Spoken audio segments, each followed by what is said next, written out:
Good day, everyone. My name is Leia May Pangan, and we are going to tackle about standardization of recipe. Standardization of recipe is necessary for many reasons.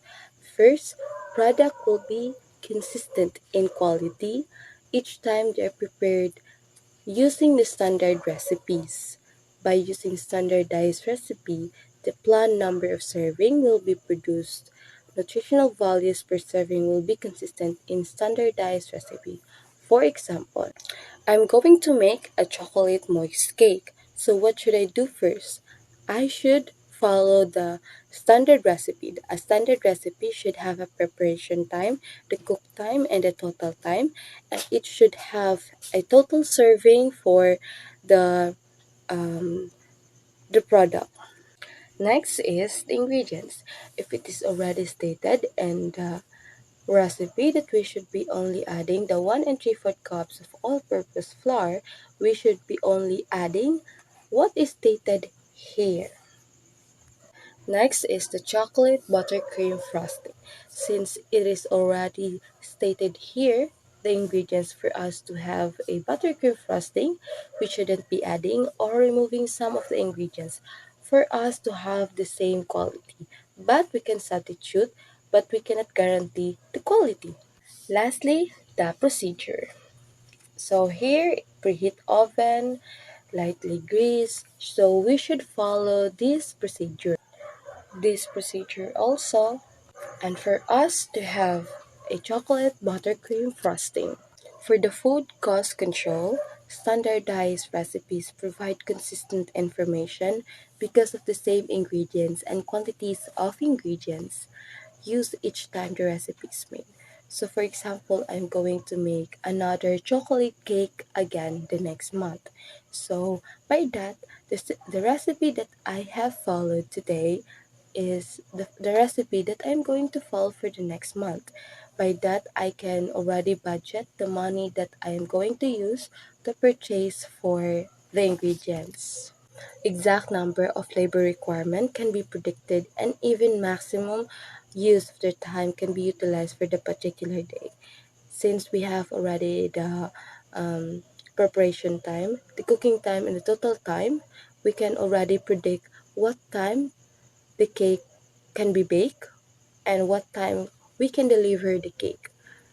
Next, an instruction given preparation of products helps new joiner in training costs of the employer is saved.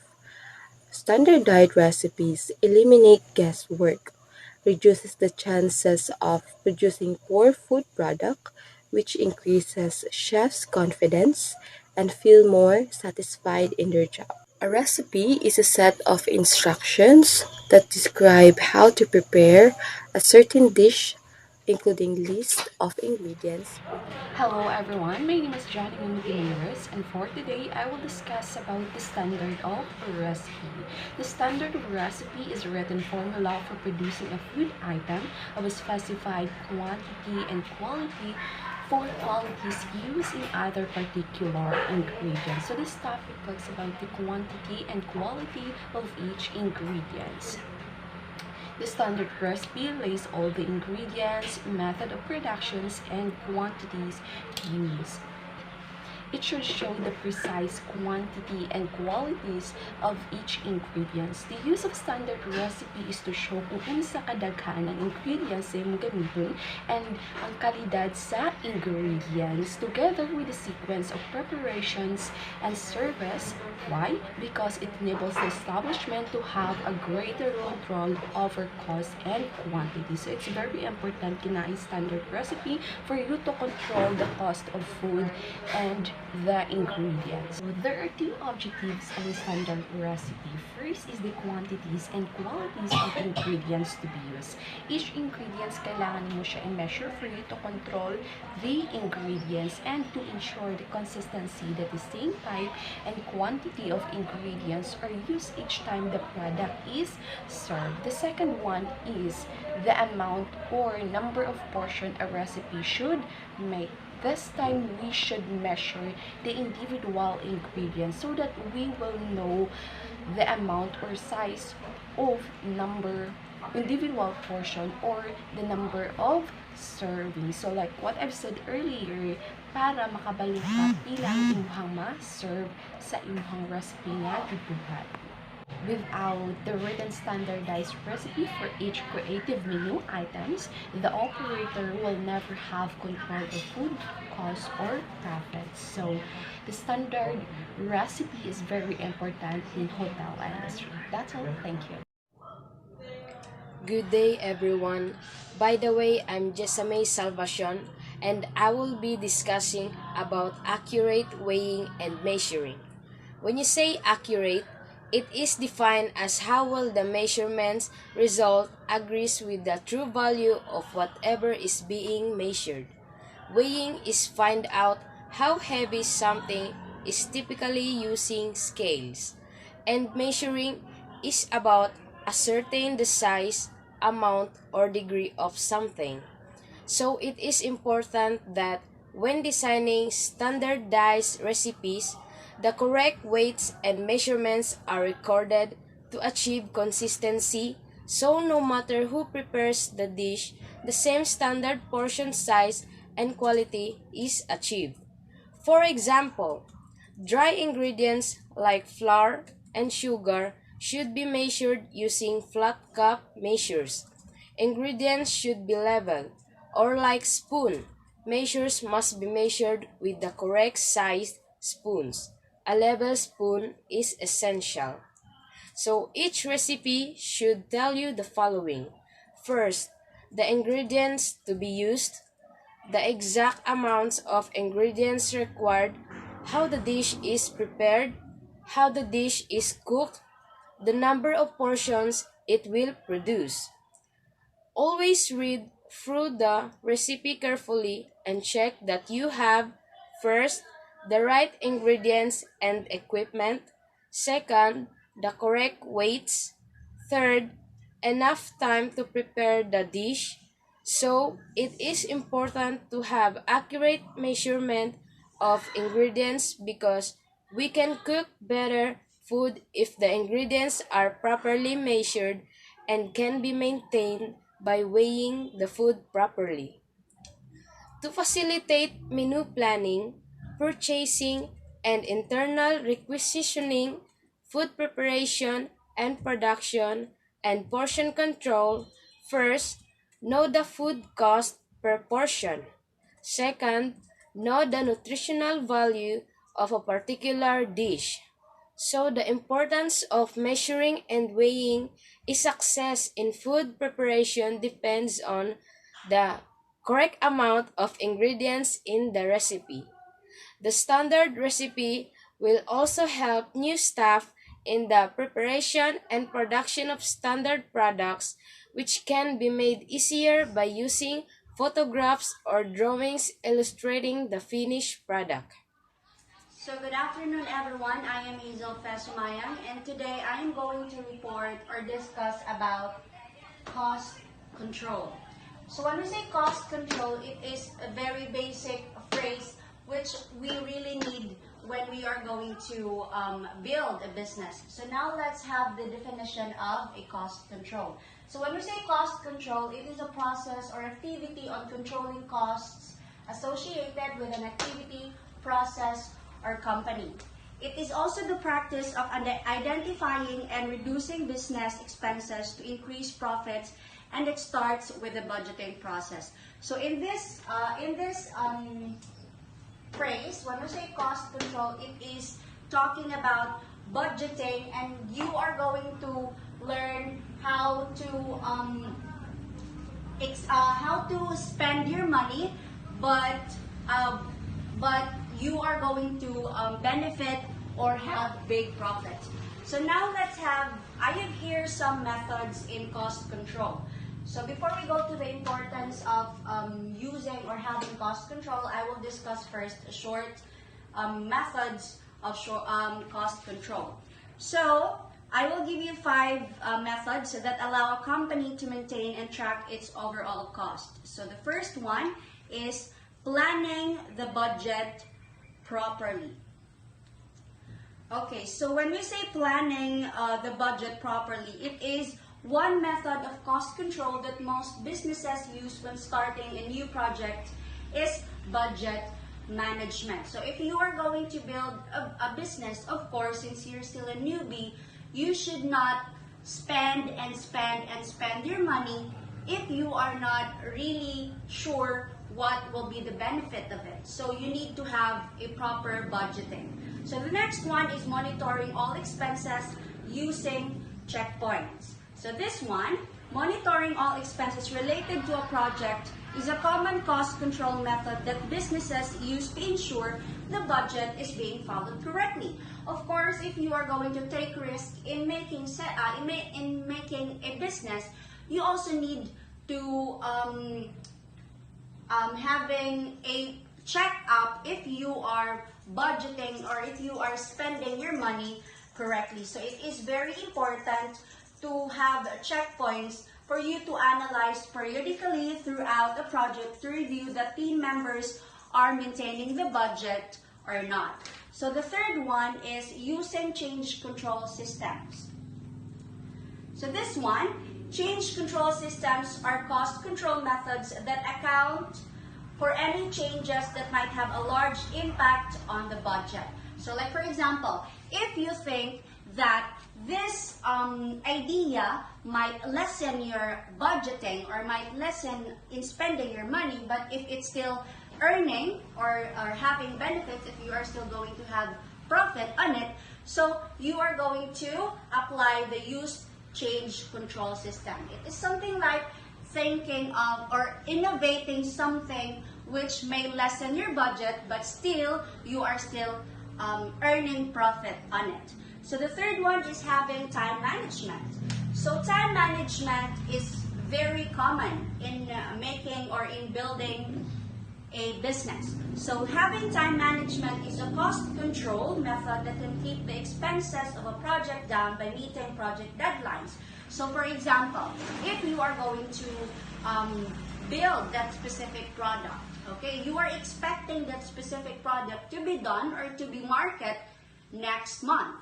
And if you did not able to market that next month, there's a possibility that you will not earn benefit as what you expected to be earned. So time management is very important, and it also checks if you are meeting the project beyond the deadline. So the last one is tracking earned value. So this one, using earned value, is a cost control method popular among accountants. So it involves multiplying the percentage of work completed on a project by the budget at the time of the project completion. So this one, this is checking if you are earning something or if you aren't. So this one, it is something like the result. It is something like the result of the money that you spent on that specific product or the money that you give or spend on your business, if you are earning something or not. So this, okay, so now let's proceed and let's have the key or the importance of having cost control. So let's start. It will reveal possible ways to economize and can result in a more effective use of stores, labor, materials, and so on. So having a cost control can help you economize and can result in more effective, like for example, you are going to build store. Okay, it is very important to know how to budget, to know how much are you going to spend on your first attempt. Okay, in to have a more efficient or more effective use or benefits in having that business. So let's continue.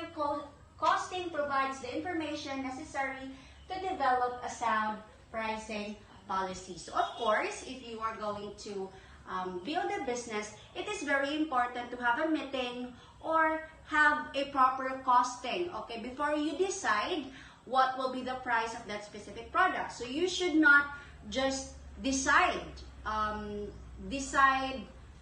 constantly or instantly that let's just say you are going to have or you are going to sell cell phones. So you should not decide instantly that this cell phone cost 30,000, 20,000. So of course, before costing it or before putting price on your specific product, you need to have a costing, or it's something like the information or the things that you use on that product before putting price on it. So let's continue. Cost records help to provide speedy quotations for all the special functions such as parties, wedding, receptions, and so on. So this one, like for example, cost records. So you are going to talk, or you are going to write all the money, or all the all the money that you spend, or all the money that you use for you to be able to know how much, or um, what will be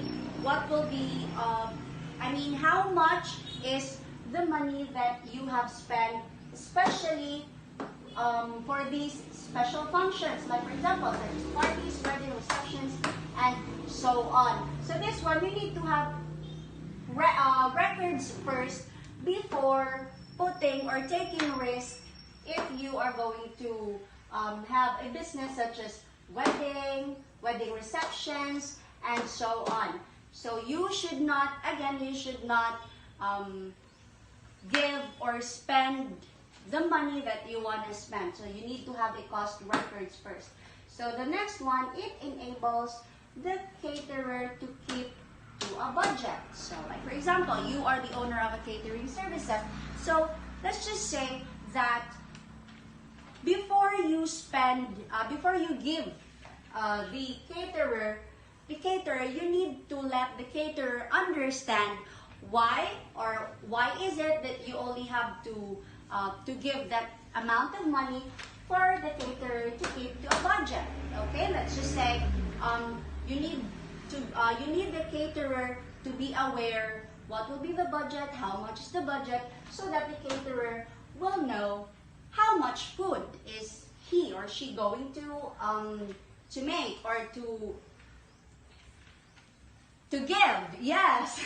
Okay, let's continue. The cooperation of all the departments is essential. So it talks about teamwork. It's not just all about you, your colleague, or this organization and this organization. It is very important to have teamwork, because having a teamwork is very important for you to learn something from others and for them to learn something from you.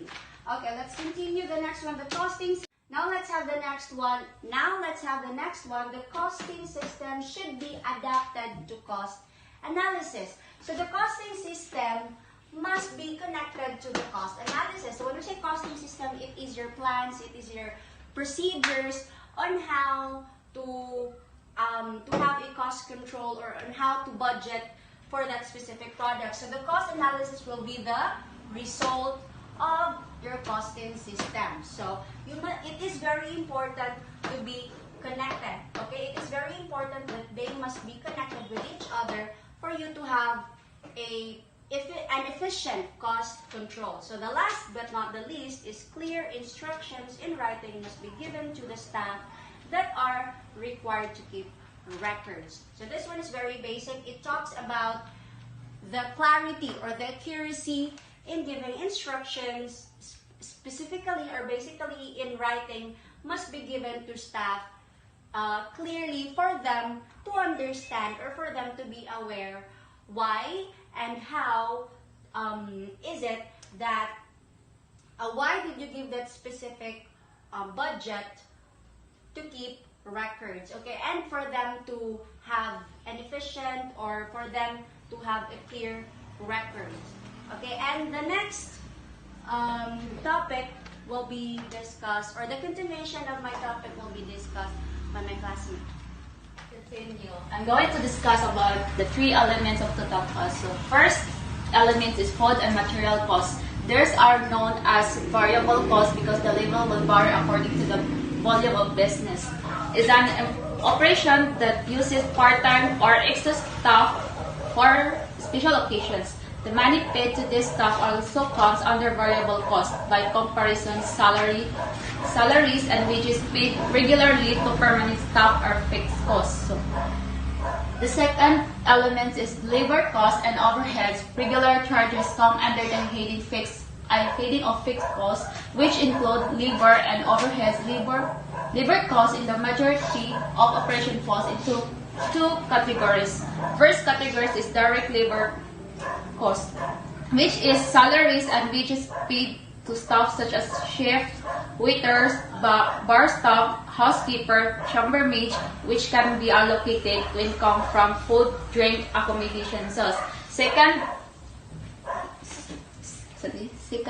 categories is indirect labor costs, which would include salaries and wages paid, for example, to managers, office staff, and maintenance staff who work for all departments. So their labor costs should be charged to all departments.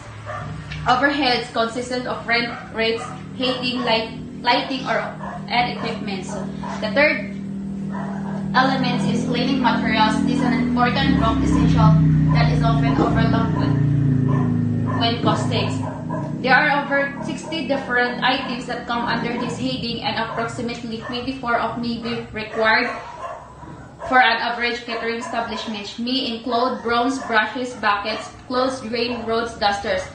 These mops, sponges, squeegees, scrubbings, polishing machines, suctions, vacuum cleaners, wet and wet dry suctions, cleaners, scorings, pads, detergents, disinfectants, dustbed, powder, washing up, liquid, spray, socks, scars, tail wall, soda, soap, soda, and so on.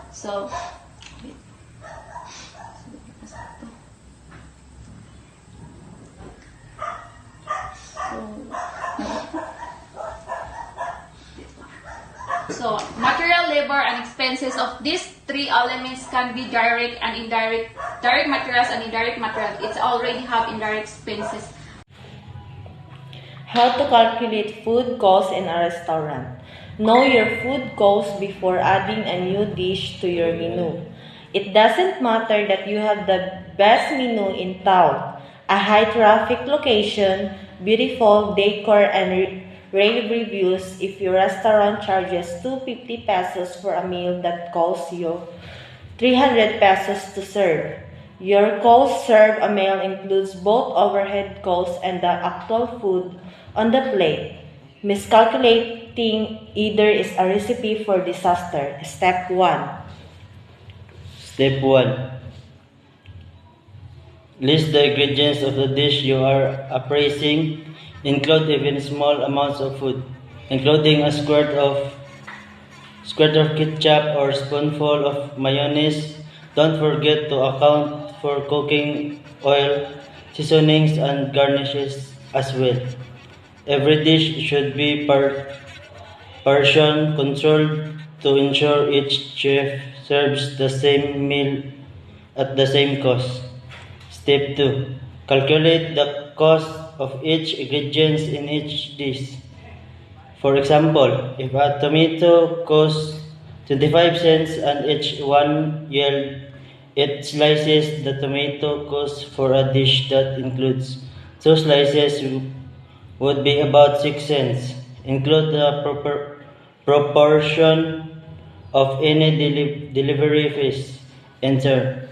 Returns, charges, or other expenses directly related to purchasing foods. Step 3. Add total cost of the ingredients to calculate your food cost for that dish. Do not include the labor cost to prepare or serve the dish. Step 4. Divide the menu price by the food cost, to determine the percentage of the price that comes from food to begin determining if you have priced the meal correctly. For example, if you sell a meal for 180 pesos and your food cost for that meal is 60 pesos, your food cost is 33%. Step 5. Step 5. Step 5. Calculate your overhead costs per meal served. This includes all of the food costs to run your restaurant, such as labor, rent, marketing, taxes, and other expenses. Determine a daily overhead cost to run the restaurant and divide that by the number of customers you estimate you will serve each day. Example,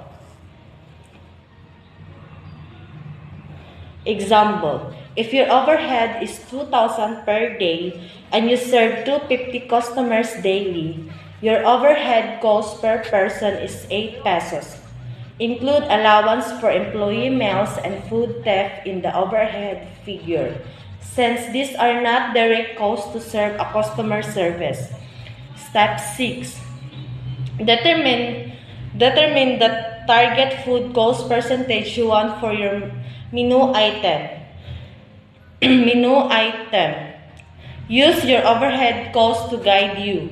Example, if you sell a meal for 12 pesos and have an 8 pesos overhead cost, your food cost must be no more than 4 pesos to break even. If you want a profit of 2 pesos per plate, your sales price would then need to be 14 pesos, giving you a food cost percentage of about 29%. If you feel that your market will not support meals that cost more than 14 pesos, your chef will need to prepare menu items for no more than 4 pesos each. If you sell meals for less than 14 pesos, your chef will need to use less than 4 pesos of ingredients per meal, using your 29% guide. Step 7. Examine your current menu prices to determine whether they cover your overhead food costs and return a profit. Use your target food cost percentage to do this. For example, if you determine that your food cost can be more than 20% and a particular meal is 4 pesos of ingredients, you must sell that meal for it less 20 pesos. Step 8. Determine whether you need to calculate different food cost percentages for different services or items. For example, a low-cost breakfast menu might require food cost to be less than 20% of the ticket since profit margins are small. A more expensive dinner menu might support food costs as high as 35% per plate. Step 9. Analyze your sales by item to see if your food cost percentages can support your business. If you determine that you are selling mainly low-cost items, you may need to raise those prices or lower your food cost to be profitable. Look at total food cost per service and divide by total sales to get a more complete picture of your food cost without having to calculate cost of each menu item. That would be all. Thank you.